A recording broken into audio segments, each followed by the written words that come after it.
આપણે વડીલો આપણને કોઈ પણ વાત કહેતા હોય તો આપણને અત્યારે સોયની જેમ ખૂંચતી હોય.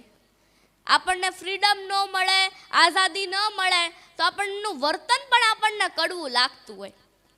પણ જ્યારે લીમડાના ગુણ આપણે 10 વર્ષ બાદ આપણને નિરોગી બનાવે, એમની કહેલી વાતો, એમની કેળવણી આપણને 10 વર્ષ બાદ કામ પણ લાગી જાય. એક એવી વાત કે પિતા પોતાના દીકરાને 22 વર્ષથી ટોર્ચર કરતા હોય, ટક કરતા હોય, આમ નહીં કરવાનું, આમ નહીં કરવાનું, સેલ્ફ રિસ્પેક્ટ જેવું કશું જ નહીં, એને તોડી જ લેવાનું, એનું અપમાન જ કરી લેવાનું. એ દીકરો કંટાળી જાય.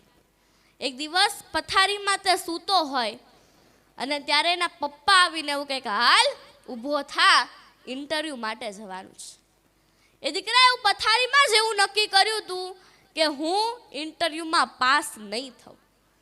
હું ઇન્ટરવ્યૂમાં નાપાસ થઈને અમેરિકા, કેનેડા ચાલ્યો જઈશ, પણ મારા પપ્પા સાથે મારે રહેવાનું થતું નથી. આટલું બધું સહન કોણ કરે? એટલે દીકરો ઇન્ટરવ્યૂ આપવા માટે જાય. બિલ્ડિંગની અંદર એન્ટર થાય એટલે ઘણા યુવાન મિત્રો મળે. એમને પૂછે કે પાસ કરે છે કે ના પાસ? બધા કંઈક બધાય ના પાસ કરે છે. પેલો તો ખુશ થઈ જાય, કાંઈ મારે જેવું જોતું હતું એવું મળી ગયું. એ દીકરો ઓફિસની અંદર એન્ટર થાય, 4 વ્યક્તિ બેઠા હોય, માત્ર ને માત્ર 2 જ સવાલ પૂછે. તારું નામ? પેલો પોતાનું નામ કે. બીજું, મજામાં? પેલો કે ઓલરેડી આઈ વોઝ ફાઇન. અને ત્રીજું એવું કે ક્યારથી નોકરી ચાલુ કરો છો? પેલો દીકરો સ્તબ્ધ થઈ જાય કે મારા જ્ઞાન કરતાં તમારું જ્ઞાન વધારે હશે. તમે મને એ તો પૂછો કે મારી ક્ષમતા કેટલી છે, હું તમારી કંપનીને કેટલો ફાયદો કરાવી આપીશ. ત્યારે પેલા 4 વ્યક્તિ એવું કહે છે કે તારું ઇન્ટરવ્યૂ ઓફિસની અંદર એન્ટર થયો ત્યારથી નહીં, પણ જ્યારે બિલ્ડિંગની અંદર એન્ટર થયો ને ત્યારથી તારું ઇન્ટરવ્યૂ ચાલુ હતું. એક લોબીની અંદર 2 માવાના કાગળ પડ્યા હતા.